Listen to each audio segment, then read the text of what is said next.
Bienvenidos, bienvenidas. Estamos acá en un encuentro, una conversación que organizamos desde el Instituto de Formación Docente número 15 de Villa Langostura. Estamos con Juan Carlos Radois, docente, investigador, antropólogo de la Universidad de Buenos Aires.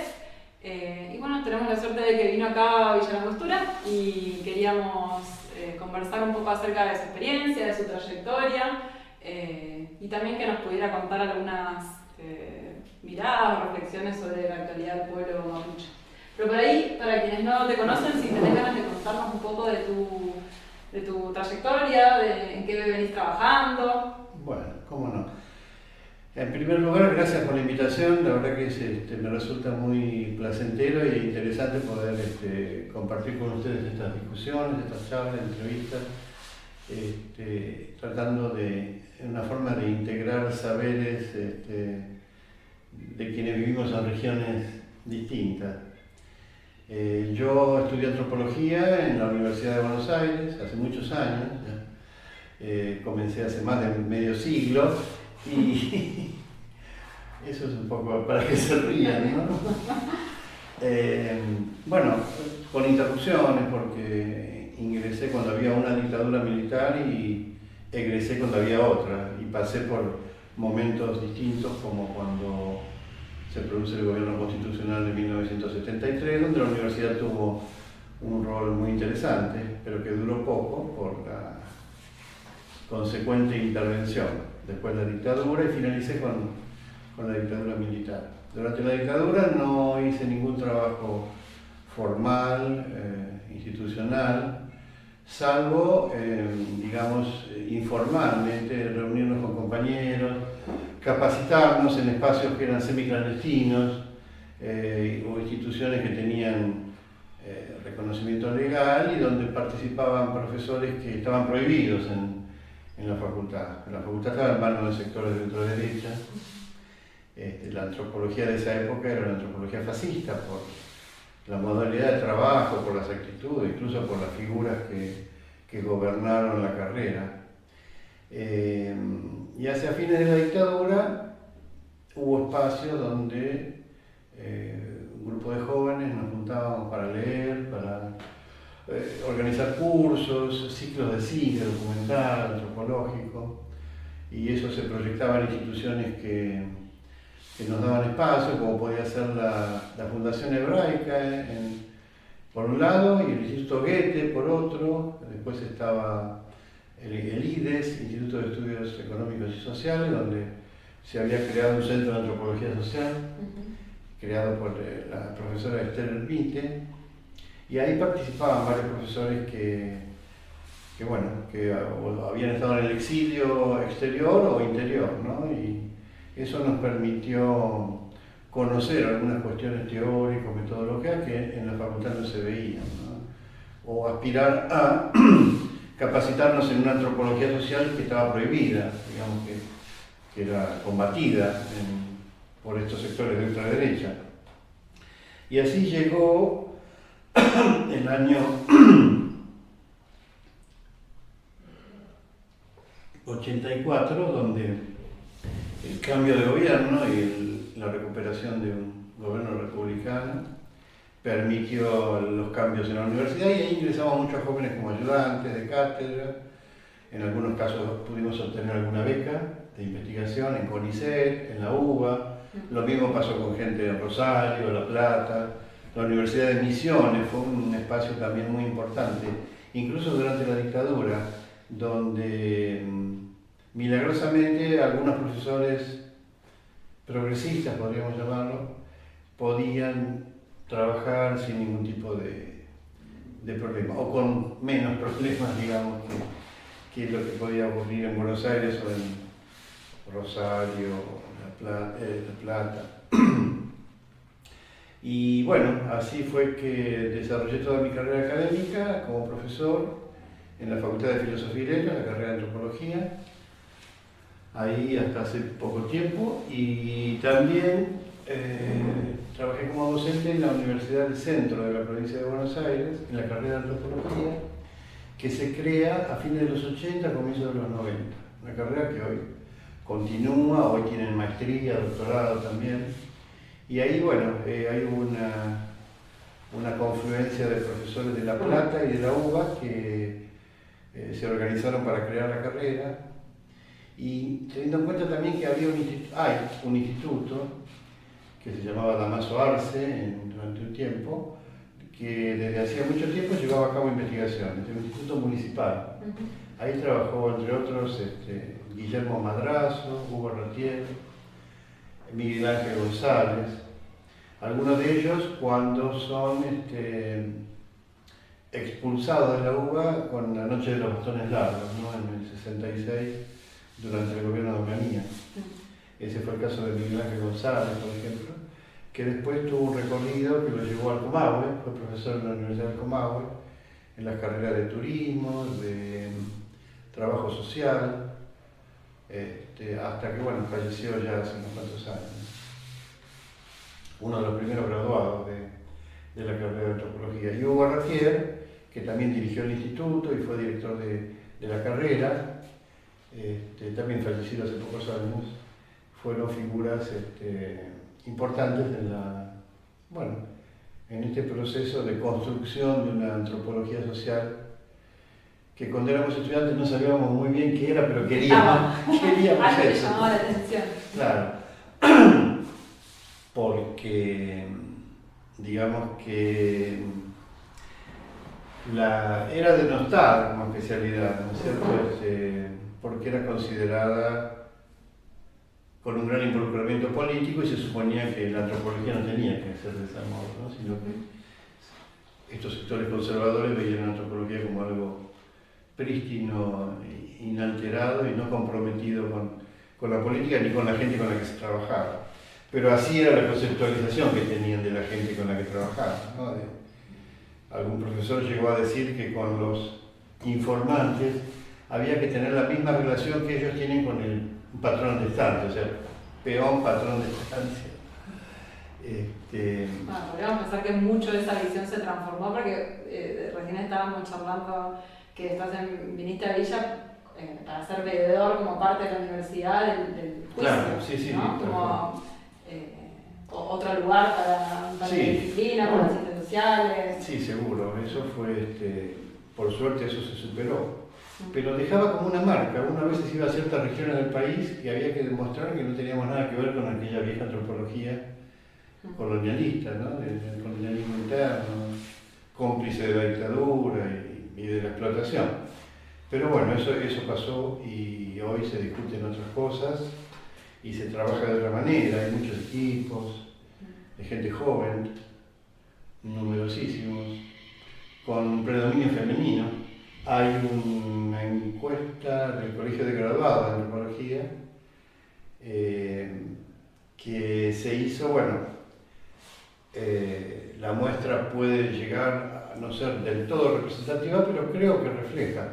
Y el 75% de los que respondieron son mujeres, así que es probable que esa sea más o menos el porcentaje existente entre los estudiantes. No solo en Buenos Aires, creo que en otras universidades también. Y hay como hoy en día unas 10 espacios académicos, me parece, en el país, o 12, habría que contarlo. Sí. Se crearon unas cuantas carreras en universidades que no existían. Se recuperó una carrera como Mar del Plata, que había sido cerrada durante la dictadura, y hace 2 años, creo, se reabrió la carrera. En una universidad que ahí había durado poco, porque había sido poco tiempo que había sido creada y al poco tiempo la cerraron cuando vino el golpe. Después se han creado carreras o de antropología social en forma independiente o de arqueología, un poco dividiendo las especialidades, y en algunas universidades conserva la unidad, ¿no? O sea, las 2 especialidades juntas que se separan en algún momento después de 2 años más o menos de cursada. Y me tocó trabajar en proyectos de investigación diversos.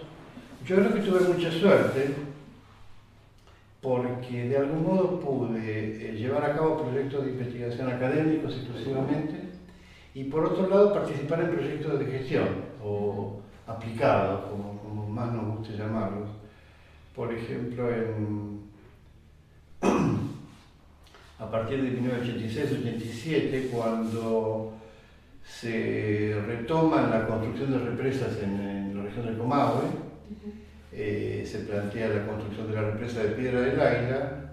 Hidronor, que era la empresa responsable de la construcción o de la contratación de otras empresas para construir las represas, crea una gerencia de intereses regionales en el periodo democrático, ¿no? Con el cambio de gobierno, para ocuparse realmente de un reclamo que existía, que era el siguiente, que estas grandes obras se construían para generar energía para el área industrial del país, ¿no? Y en la región no se hacía absolutamente nada. Entonces esa gerencia se encargó en su momento de llevar a cabo esa tarea. Y como la represa de Piedra del Águila implicaba la inundación de tierras particulares, privados, de una colonia alemana en Paso Flores, Río Negro, 2 estancias y una comunidad indígena, la reserva mapuche de Pilquinillao del Limay, en el departamento de Pilquinillao. Allí la gerencia de intereses regionales tenía un sociólogo que era amigo de nuestro director de la carrera, Carlos Serrano, y pidió un equipo de antropólogos con urgencia, decía, porque se va a construir la represa y hay que planificar y hay que llevar a cabo un proceso de reasentamiento, reubicación de población, ¿no? Un sector de la comunidad iba a ver afectadas sus tierras que se iban a inundar y era un grupo de 20 o 24 grupos domésticos que debían ser trasladados. Bueno, a mí me tocó coordinar un equipo, éramos 4 antropólogos, 4 varones, y hicimos un relevamiento y trabajamos con la comunidad en un intento de realizar un trabajo intercultural. Yo pensaba, antes de comenzar ese proyecto, que cuando llegáramos a la comunidad y la gente sabía que los iban a inundar, nos iban a echar a patadas. Pero cuando la gente vio que nos quedábamos por periodos, nos fuimos turnando y estar un mes, 2, como éramos 4 podíamos turnarnos. Bueno, vieron que había un interés como el que nunca había ocurrido y la gente, bueno, se sintió respaldada y colaboró mucho en el proyecto, en dar ideas, porque la idea era cómo reubicar a un grupo de gente que tiene su cultura, su forma de vida, su sociabilidad, su conocimiento del medio ambiente, sus creencias, en fin, todo lo que hace a su vida en un lugar, a su habitar. Y bueno, eso se hizo con grupos de profesionales más amplios, participaron técnicos de la provincia, sectores políticos, del poder legislativo, ejecutivo, sectores del poder, del poder ejecutivo nacional también, la Secretaría de Cultura, o sea, se armó un proyecto que estuvo liderado por un investigador que creó una forma de intervención, que es un programa de participación y gestión asociada, era la denominación, no sé si me falta alguna palabra, que era una forma de involucrar a todos los sectores que estaban comprometidos en el problema, con espacios de discusión, de producción, de armar los proyectos y donde todo el mundo tenía los mismos derechos. Claro, evidentemente, integrar el Poder Ejecutivo o ser gobernador, seguramente hay una desigualdad de poder, pero de cualquier manera la comunidad tuvo mucho espacio de participación y de opinión y de discusión y de impugnación de ciertas políticas que ellos veían como perjudiciales cuando se planificaba, qué sé yo, la forma de construir una vivienda o de qué manera llevar a cabo la reubicación de los animales, ¿no? Del ganado menor, ovinos, caprinos, y en eso la comunidad llevó un papel fundamental porque eran ellos quienes tenían que decidir en qué momento del año hacerlo, ¿no? Un técnico por ahí lo pensaba y no, en invierno jamás, en la primavera tampoco porque es la época de la aparición, en fin, estas son cuestiones que que había que tener en cuenta y en la que nosotros un poco ayudamos en eso, ¿no? Al haber hecho investigación de campo con la forma de vida de la comunidad, viendo toda una serie de cuestiones, ¿no? Y a veces contradictorias, como por ejemplo qué hacer con los cementerios familiares, porque había grupos familiares que tenían su cementerio al fondo de la casa o en una lomada cercana. Y esas zonas, algunos de esos grupos se iban a inundar. Entonces, ¿qué hacer con los muertos? ¿Llevarlos o dejarlos? Y la gente discutió eso. Y el problema era no molestar a los muertos. Ahora, ¿cómo no se los molestaba? Claro.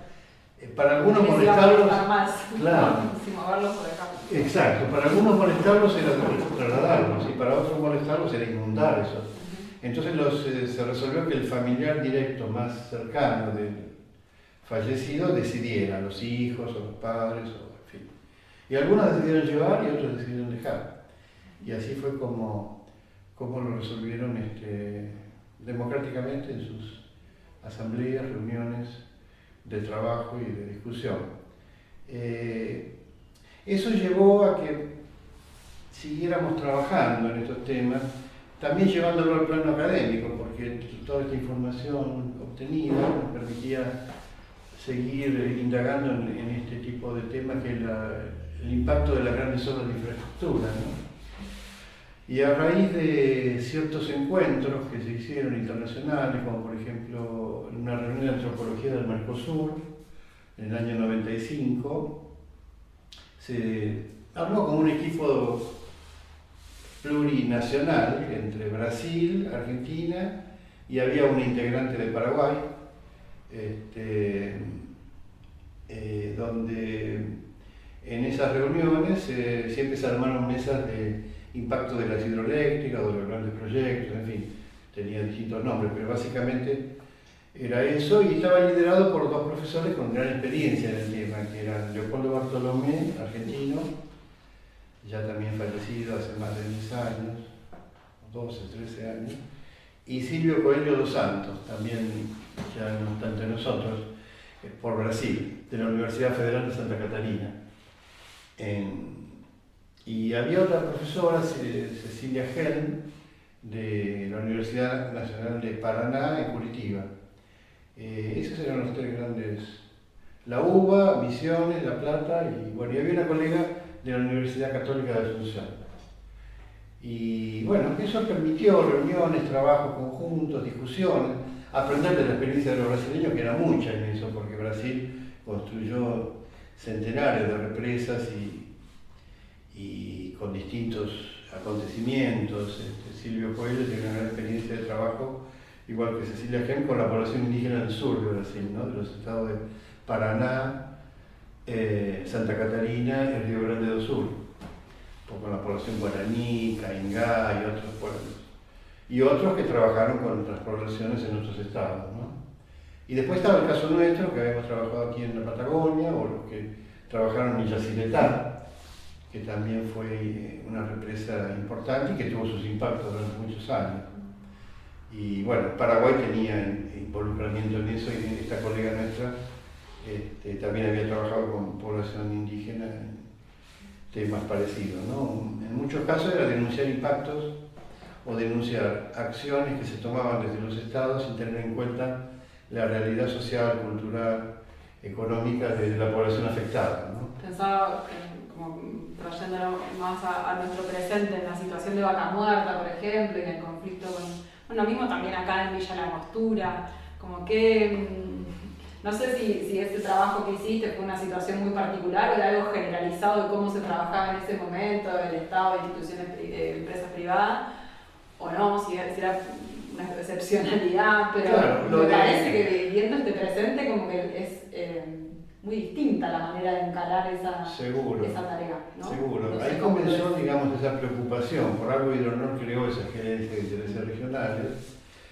y antes no lo hacía. Cuando construyeron el Chocón, reubicaron Picún Leufú con un programa de reasentamiento, pero con poca consulta o poca participación de los afectados.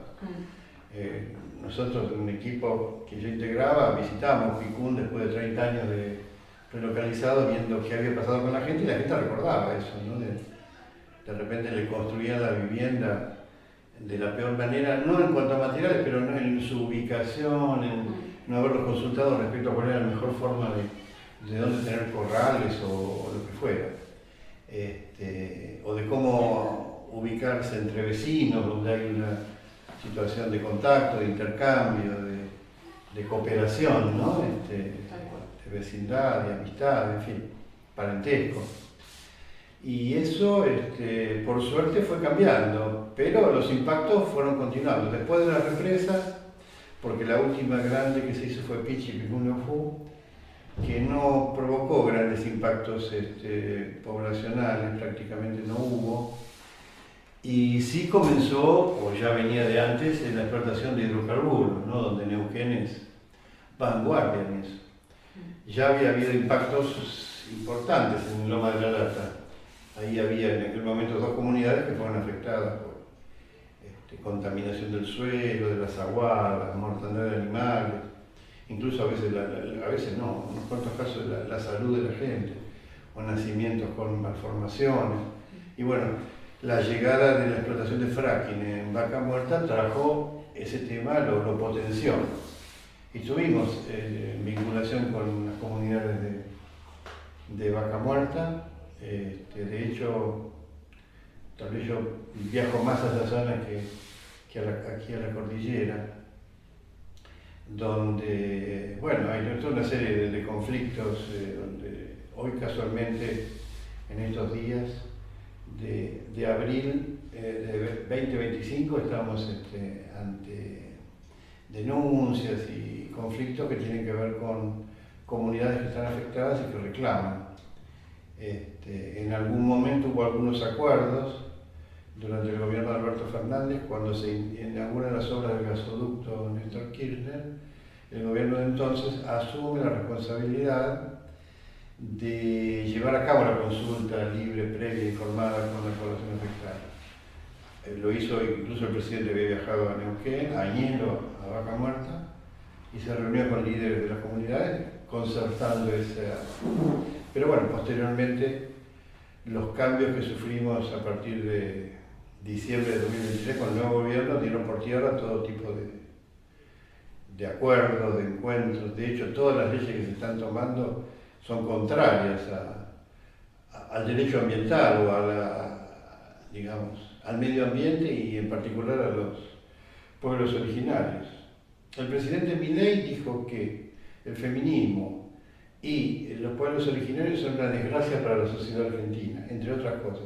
Eliminó la ley 26.160, originada en 2006 para realizar relevamientos en las comunidades a los fines de evitar desalojos y de tratar de sistematizar las tenencias de los territorios, una tarea que evidentemente iba a llevar mucho tiempo, no solo con la ley se solucionaba, pero el relevamiento era una etapa importante.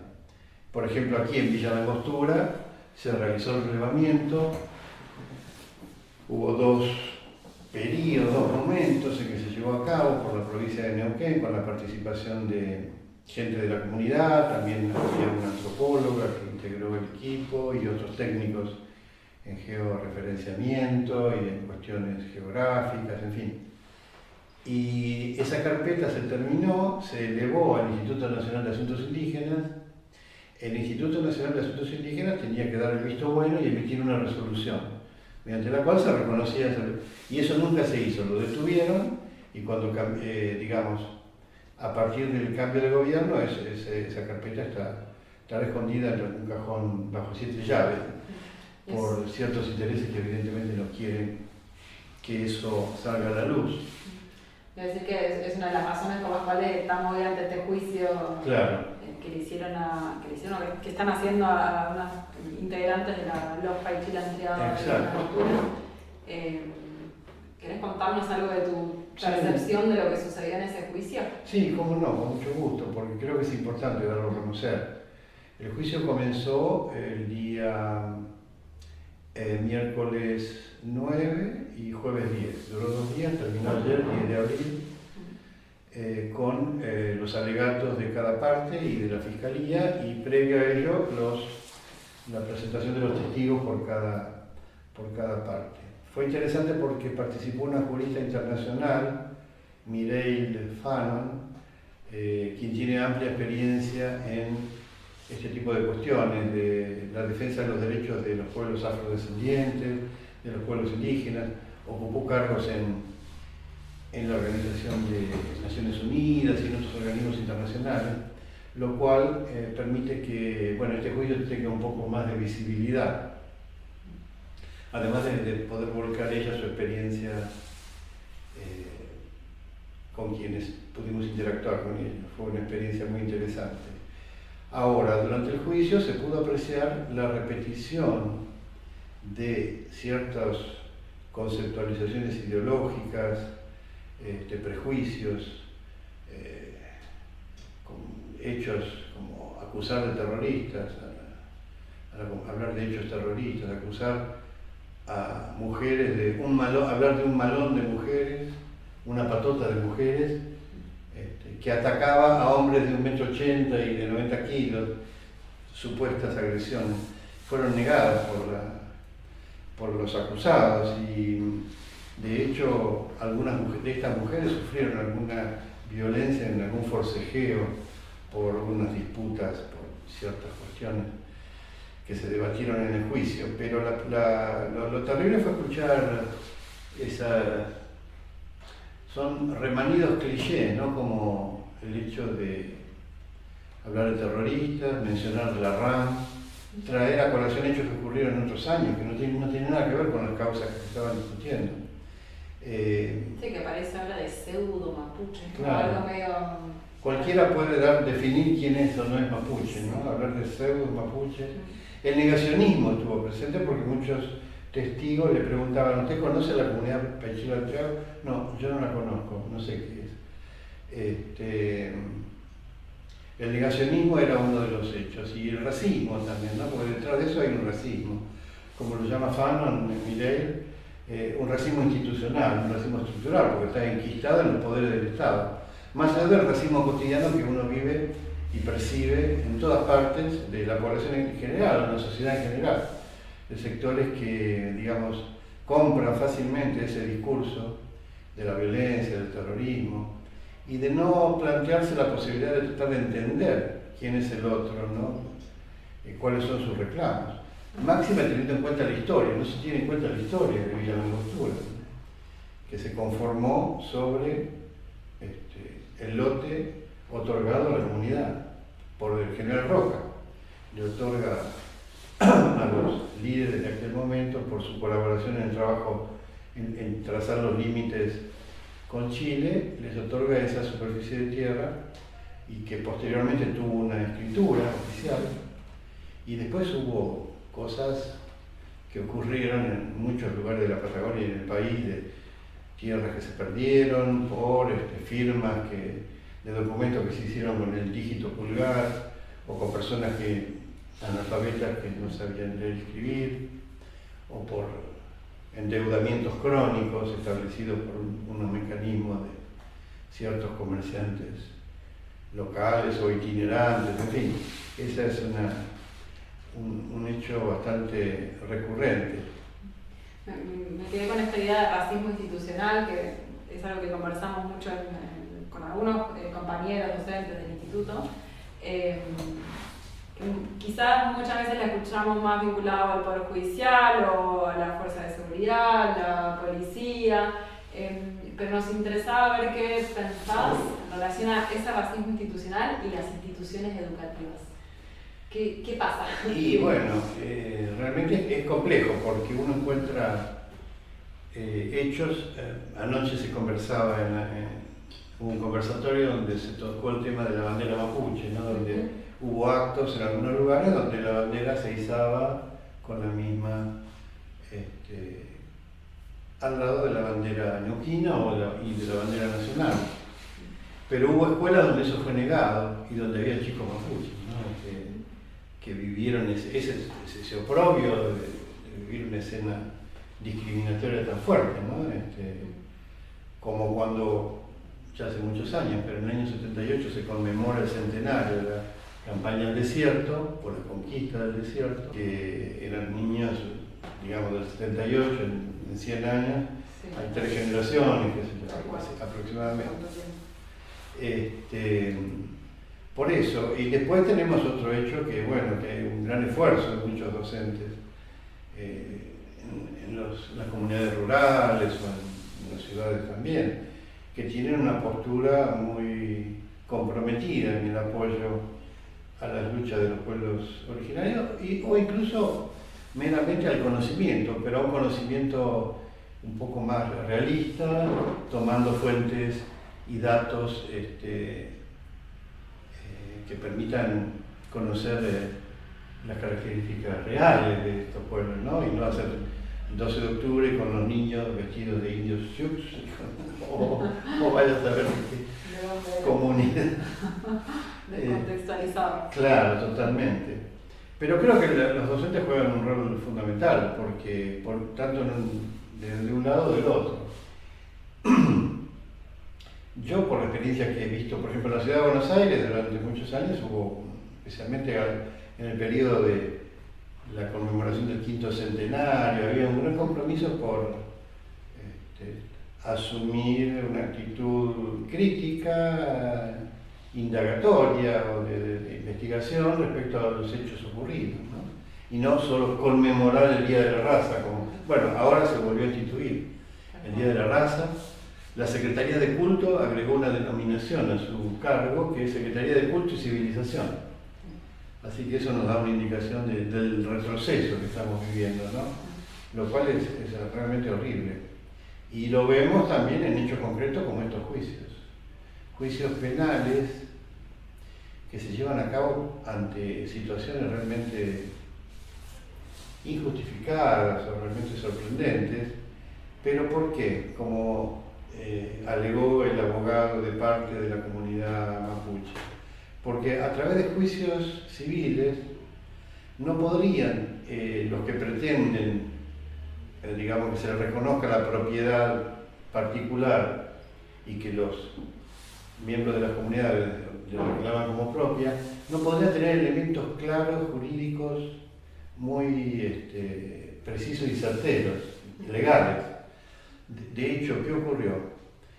Una familia de la ciudad de Villa Langostura compra, teóricamente, a José Paichil un predio en el 27 de noviembre de 1969, y José Paichil murió en 1914.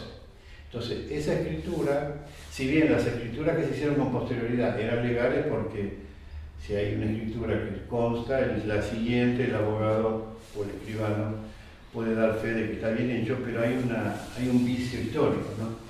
Y bueno, esas cuestiones a veces surgen en los juicios civiles, donde hay que buscar las pruebas legales de ocupación, de los derechos adquiridos, herencias, donaciones, etc. Es bastante complejo. Entonces el derecho penal sirve de algún modo para legitimar en parte la ocupación y para combatir a quienes reclaman, ¿no? Porque siempre detrás de eso hay demandas de prisión o cosas por el estilo, hechos de violencia. Y eso es lo que realmente está ocurriendo, no solo aquí en la Patagonia, sino en el noroeste, en la región chaqueña, con diversos frentes o motivos, ¿no? Por la deforestación o las grandes obras, el avance de la frontera agrícola con la soja. Entonces se produce un efecto dominó donde los productores criollos ganaderos se ven desplazados y a su vez desplazan a los pobladores indígenas de la región chaqueña, de Formosa, Chaco, Salteño, Chaco, la provincia del Chaco, ante el avance de la soja, ¿no? Eso fue lo que ocurrió durante muchos años y de hecho está ocurriendo todavía. La deforestación es otro problema. Bueno, acá se ha vivido una situación infernal con los incendios. Neuquén, Río Negro, Chubut, ¿no? El Bolsón, Nahuel Huapi. toda la zona cordillerana. La cordillera. Por ahí, tomando tu experiencia docente, una última pregunta para ir terminando. Como algo que quieras transmitir, también pensando en esto de la posibilidad de una educación intercultural o cómo hacemos para limitar la reproducción del racismo institucional en las escuelas, pero algún mensaje que quieras compartir a nuestros Sí, yo creo que docentes. los docentes juegan un papel fundamental en la defensa de derechos, de valores, de la construcción de procesos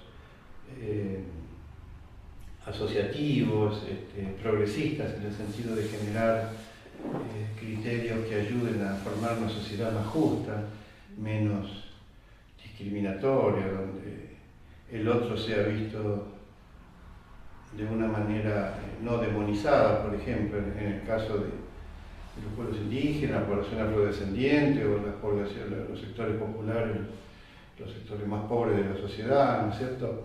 Y en eso la escuela juega un rol fundamental. Los maestros a veces llevan a cabo tareas infrahumanas, teniendo en cuenta, ocupándose de temas que a lo mejor no les corresponden, como ocuparse de situaciones de violencia familiar, abuso, pobreza extrema, en fin, y tratan de resolverlo como pueden, con los pocos recursos que el Estado les brinda. No es en todos los casos, habría que analizarlo en países grandes y hay provincias que tienen políticas educativas más generosas en términos presupuestarios y formativos, pero el caso de la ciudad de Buenos Aires, por ejemplo, es alarmante el abandono de la educación, ¿no? Y hasta a veces el uso de recursos para fortalecer la educación privada y no la educación pública. Los cargos docentes o la persecución que han sufrido los maestros por reclamar sus derechos, ¿no? por huelgas o lo que fuera.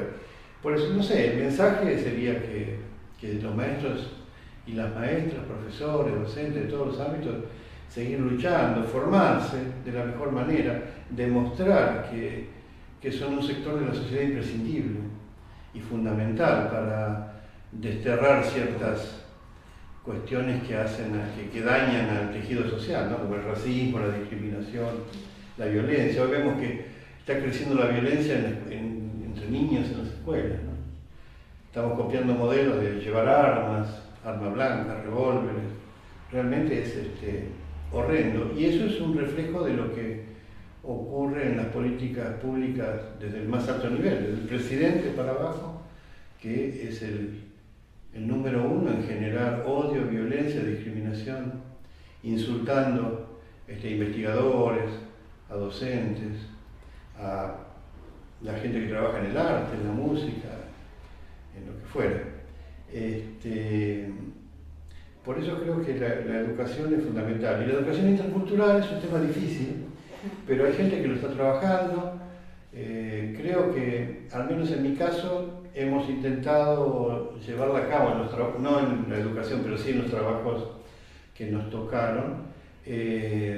Con el aprendizaje de ensayo-error, ¿no? Donde uno trata de acercarse, de buscar un rapport con quien uno está interactuando y tratando de que no obstante las desigualdades que siempre existen, que sean lo menos posible y tratar de que haya una retroalimentación de los conocimientos de un sector y de otro y que eso enriquezca y saber respetarlo, ¿no?